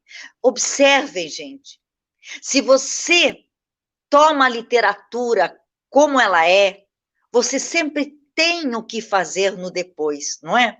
Uma vez eu perguntei numa escola particular, por sinal, crianças de altíssimo nível econômico, professoras, aquelas professoras que ganham bem, que se arrumam bem, né? Não é igual a gente que vai todo dia com o mesmo casaquinho, todo dia com a mesma sandalinha na escola pública. E eu perguntei para elas o que se faz, discutimos exatamente isso que eu discuti com vocês agora, que eu explicitei para vocês agora. E elas disseram assim, mas a gente não sabe, Sandra, o que fazer depois. Aí eu repeti, a resenha, o bilhete, a propaganda, vai procurar ler a biografia da autora, tudo bem, tudo bem, tudo bem. E aí, gente, me clareou o quê? Que talvez uma grande parcela daquele grupo não fosse leitor. E aí eu ataquei como estou atacando sempre. Quem me conhece, quem já viu, sabe. Eu desço como falcão quando vê a presa. Falei, gente, me digam aqui, o que é que vocês fazem quando vocês leem um livro e adoram?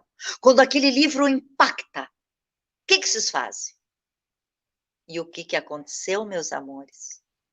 A sala ficou silente por muitos minutos, porque isso mostra a falta de experiência de um adulto leitor para que se faça um encaminhamento para as nossas crianças adequado. Desculpe a extensão da resposta, Falcão, mas vai lá.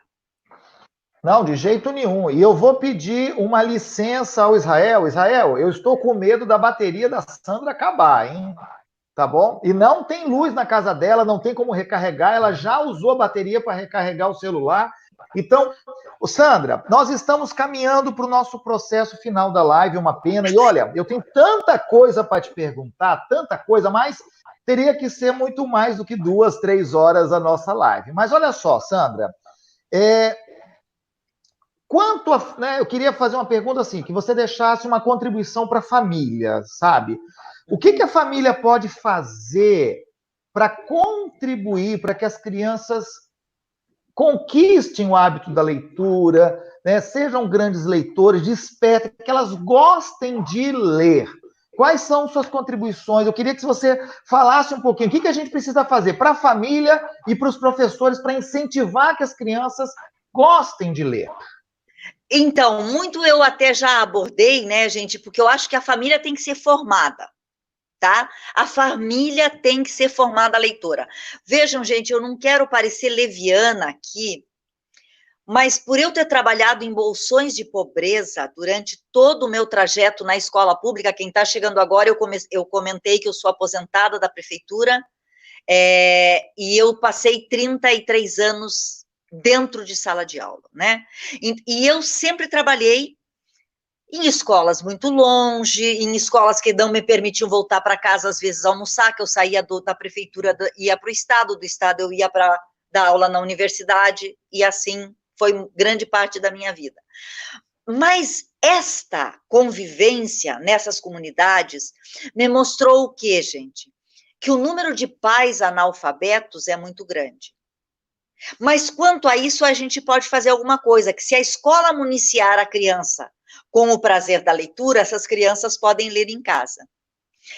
Por outro lado, os pais, as avós, as famílias de uma forma geral, elas têm, minhas queridas e meus queridos, repertório oral.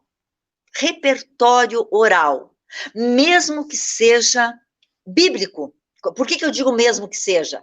Porque, ao menos, as pessoas que usam a Bíblia ou qualquer outro livro de religião, eles têm histórias, as parábolas são histórias para ensinar.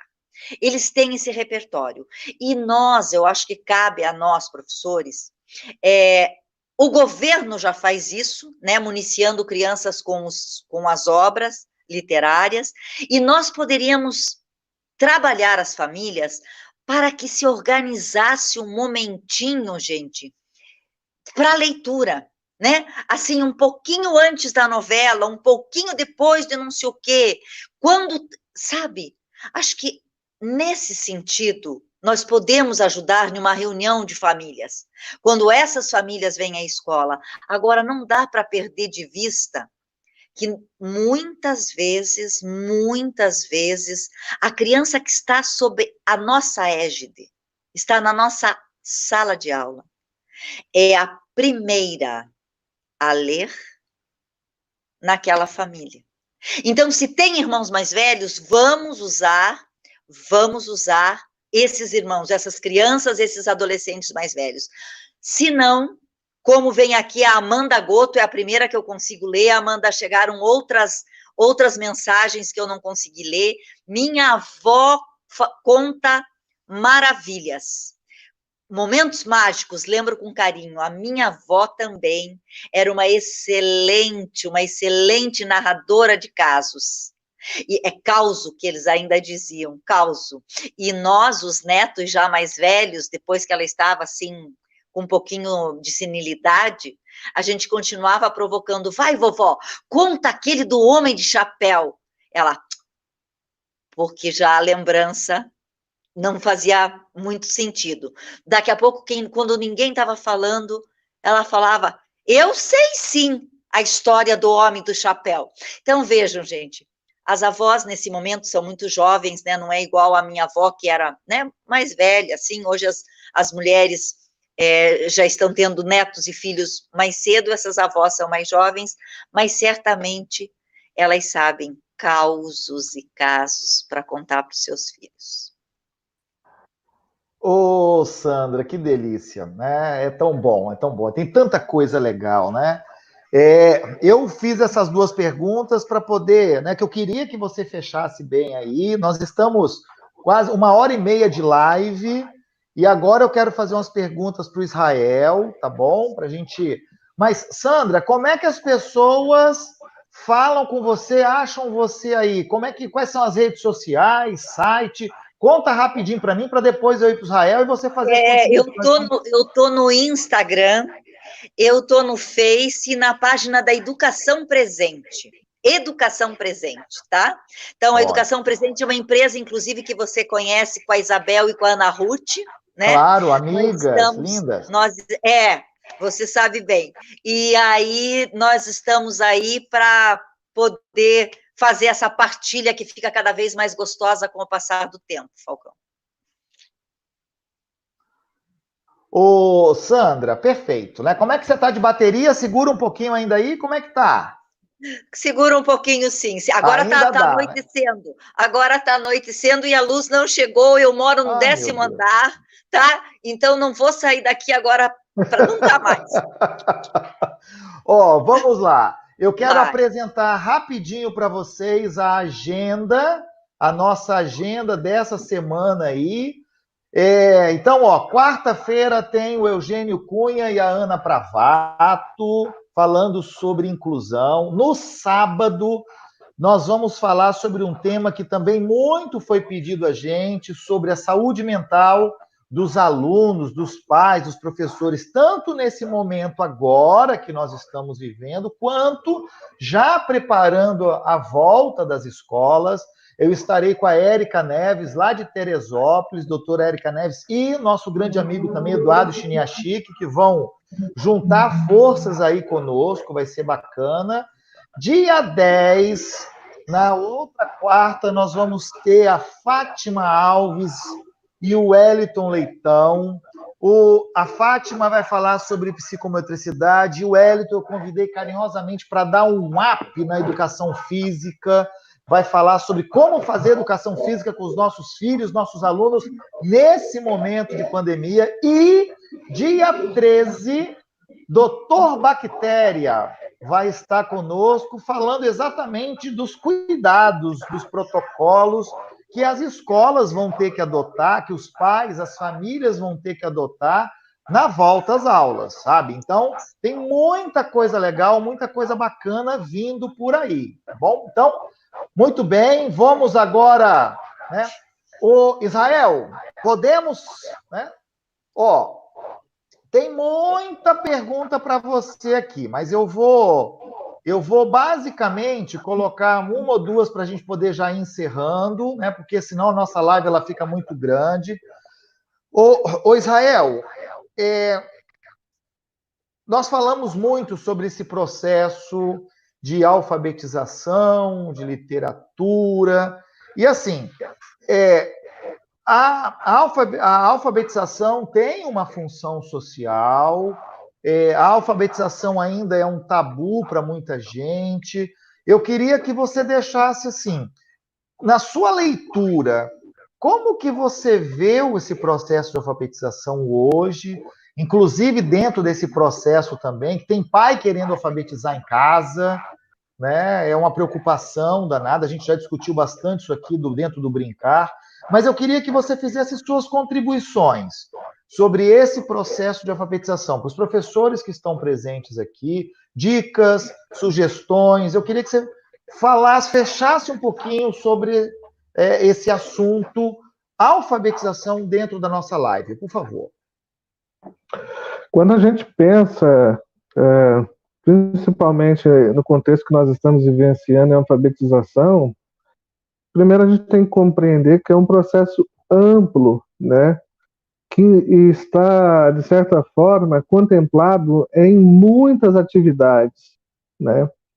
Então, quando a gente pensa no cotidiano, na rotina de uma criança, a gente tem que tomar muito cuidado, né, de não desassociar o processo de alfabetização de um contexto que é próprio da vida, que é um contexto social. É isso que, de certa forma, vai contribuir nesse processo para que nós tenhamos, por exemplo, leitores, né? Quando a gente consegue fazer uma conexão daquilo que nós nos propomos a fazer enquanto alfabetização e a vida, a gente tem mais êxito nisso. Eu escrevi um livrinho que faz parte, por exemplo, de contação de histórias, por exemplo, da minha avó, que eu até vou mostrar aqui, o título dele é Galinha que tem nome não morre cedo. Então, eu quero contextualizar isso para responder a você. Galinha que tem nome não morre cedo. Nós contamos um dia essas histórias, e essa foi uma das histórias contemplada por um grupo de crianças, por exemplo. E elas trabalharam essa história e, a partir disso, fizeram inúmeros desdobramentos. Teatros, pinturas, desenhos. Levaram para casa essa história e partilharam com seus avós, com seus pais. Inclusive, tem um presente aqui de uma das avós dessas crianças que fez uma galinha para mim, que é a galinha do livro, em crochê, que bordou, eu guardo com muito carinho isso, de uma escola pública aqui de Capinzal, Santa Catarina. E os desdobramentos foram ao ponto de que, quando há um processo de identificação e o trabalho feito na alfabetização tem uma conexão real com a vida, a chance disso ter sucesso é muito grande. né? Porque não é um processo alienado, é um processo que realmente corresponde às expectativas que a vida nos impõe, nos insere num mundo extremamente importante. Para você ter uma ideia, no dia do fechamento do projeto desse livro, por exemplo, o almoço, junto com as crianças, foi uma galinha caipira que uma das mães forneceu para a escola para que nós pudéssemos conversar sobre aquilo.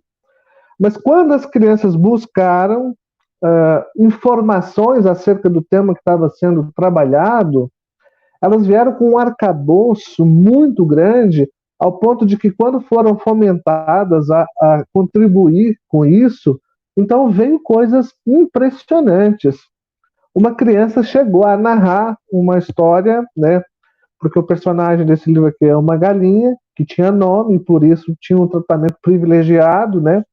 Essa história fala do vínculo, fala do afeto, fala do carinho. E essa criança então escreveu, desenhou um livro, e ela dizia que o título do livro dela era A Galinha Coordenadora Pedagógica. E eu não sei da onde ela tirou isso, mas surgiu Galinha Astronauta, mas a que me chamou a atenção era a Galinha Coordenadora Pedagógica. E ela fez uma relação de afeto, de cuidado, de carinho, por exemplo, com um personagem próprio da instituição. Mas eu quero dizer assim, que quando a gente pensa, de certa forma, na alfabetização, a gente, de certa forma, tem que pensar num processo de apropriação.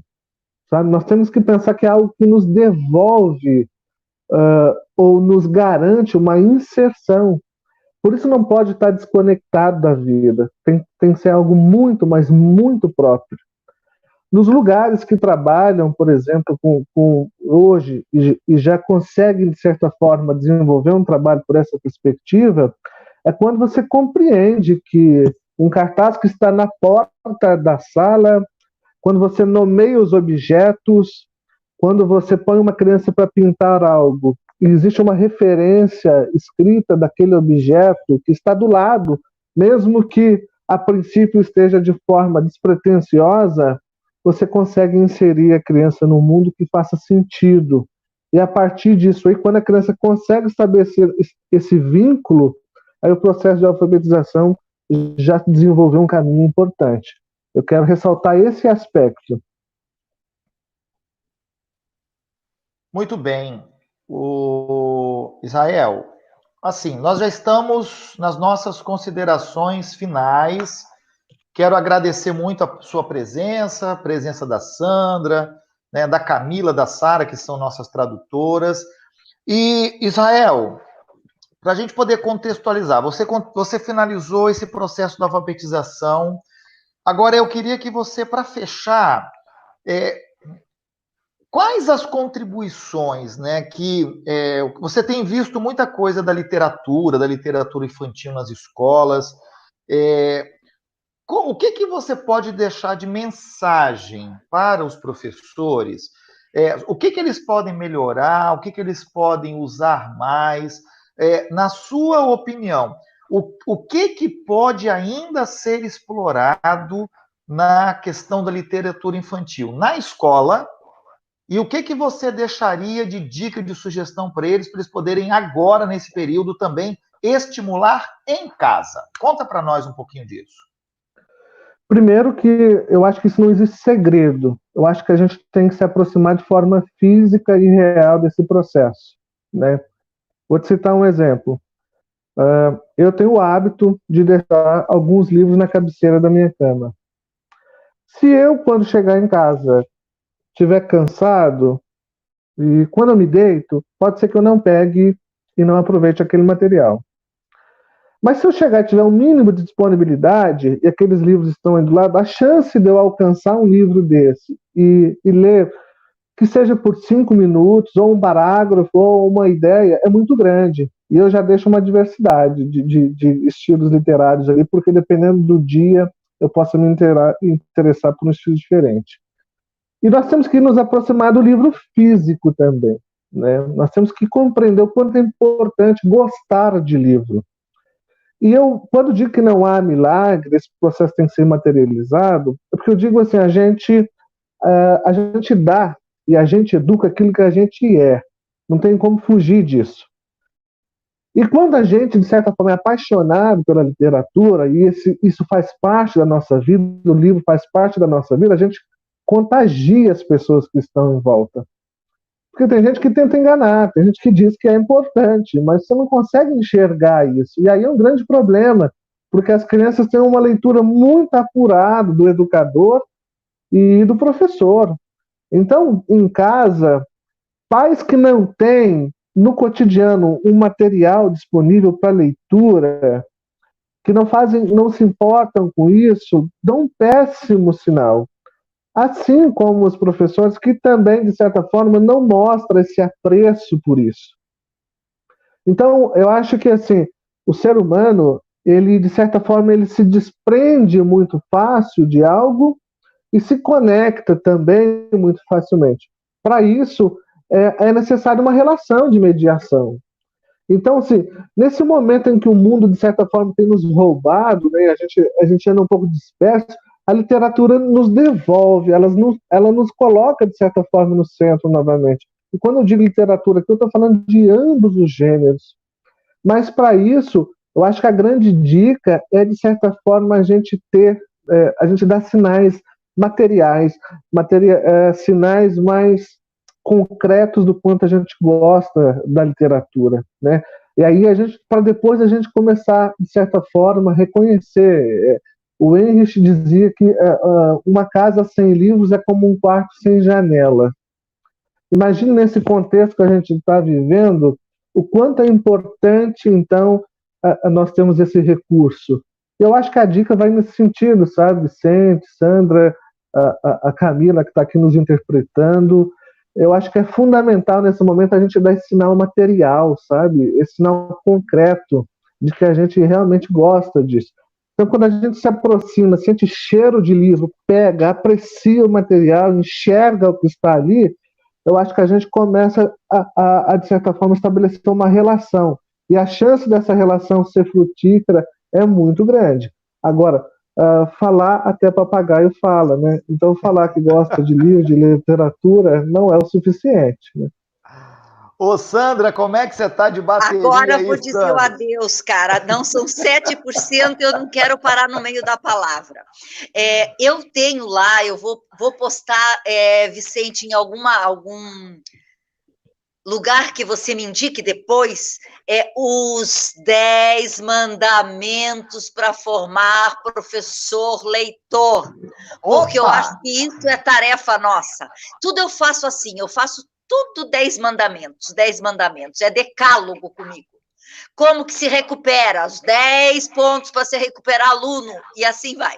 E eu vou postar porque eu acho interessante, que é uma síntese dessa contribuição tão linda que o Israel nos deu, e eu acho que nós estamos com essa mesma vibe, você aí propondo esse tema, né, Vicente? Isso aí. Então, eu agradeço de todo o coração a possibilidade, quero que vocês continuem aí, depois nos falamos, tá bem? Então vou deixar aqui o convite para... Ih, foi embora, não teve jeito, né? Depois eu falo com ela. Mas eu estava monitorando aqui pelo tempo, eu falei, eu não vai aguentar muito, né? Israel, antes, eu vou te chamar já para você passar os seus contatos, Facebook, Instagram, como é que faz para poder comprar seus livros, tem um monte de novidade vindo por aí.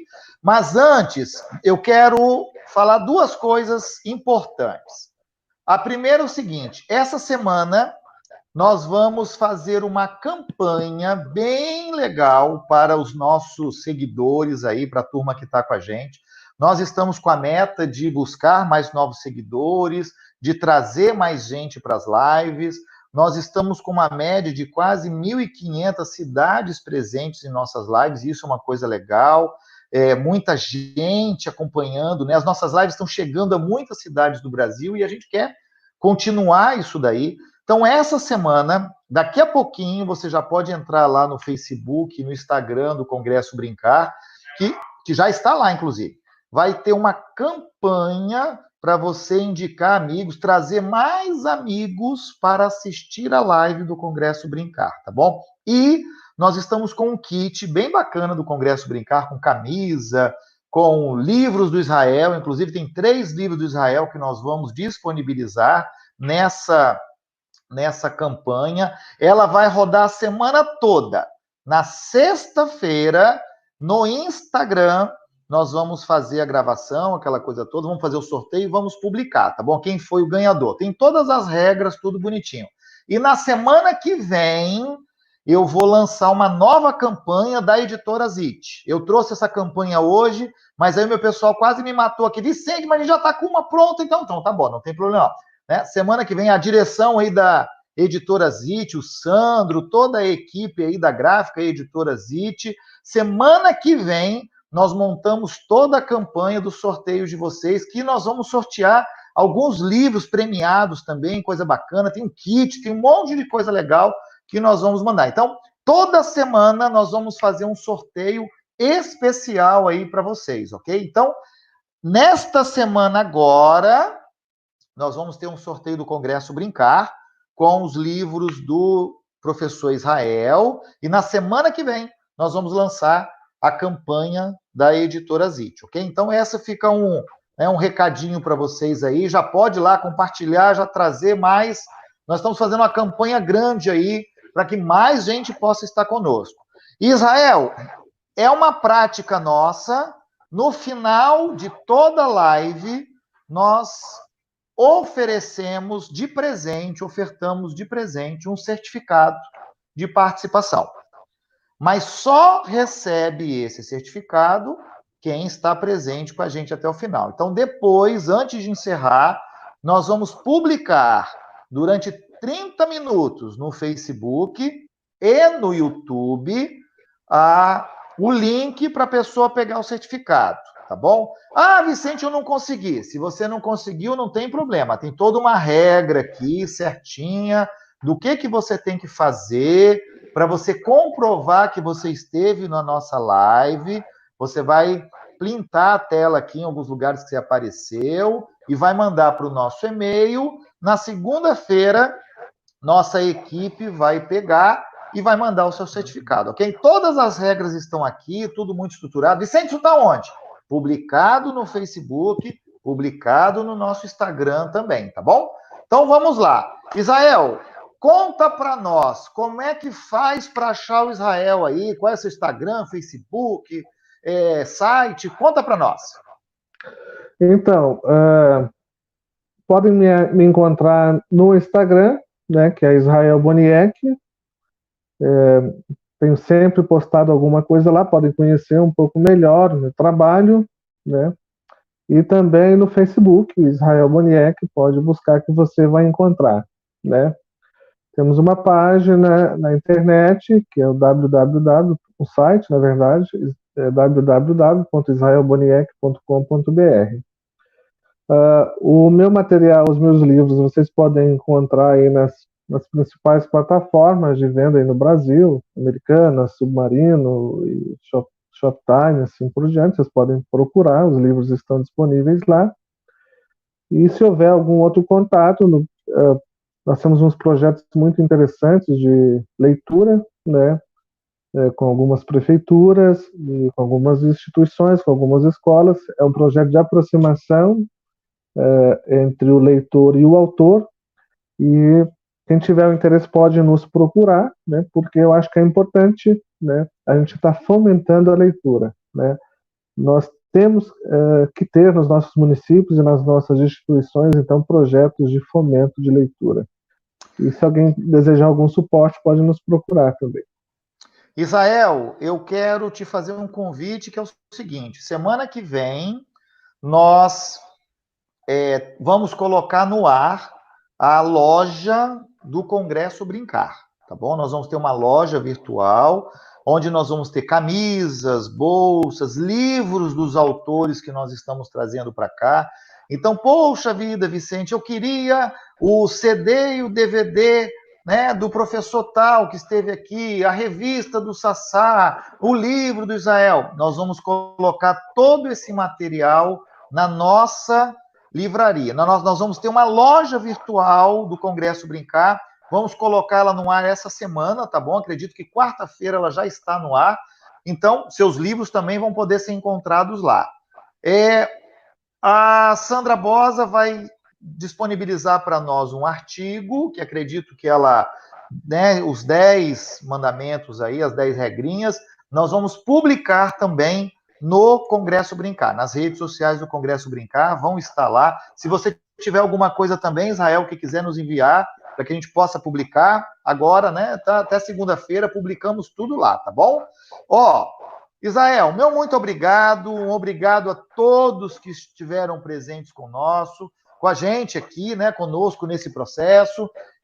Muito obrigado aos nossos apoiadores, ao Instituto Ideia, à Focus, à Sala do Saber. Obrigado a você, obrigado a Sandra, que maravilhosamente abrilhantaram a live de hoje. Tivemos aí, foi muito bom, muito bacana, participação legal, muitas perguntas. Eu confesso a você que eu não consegui fazer todas, porque são muitas, mas acredito que a gente conseguiu dar uma ideia muito legal do que podemos fazer. E você, que é de escola, Secretaria de Educação, faculdade, se você desejar levar a Sandra, levar o Israel para a sua cidade, para fazer esse trabalho, conte conosco, o Instituto Conhecer está aí para isso. Não só os dois, mas vários palestrantes do Brasil inteiro, nós temos palestrantes maravilhosos.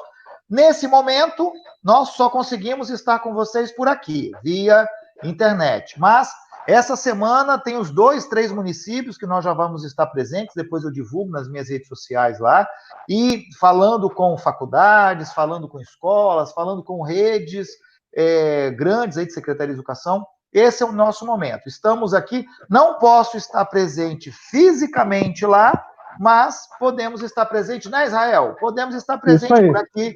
As contribuições são muito parecidas.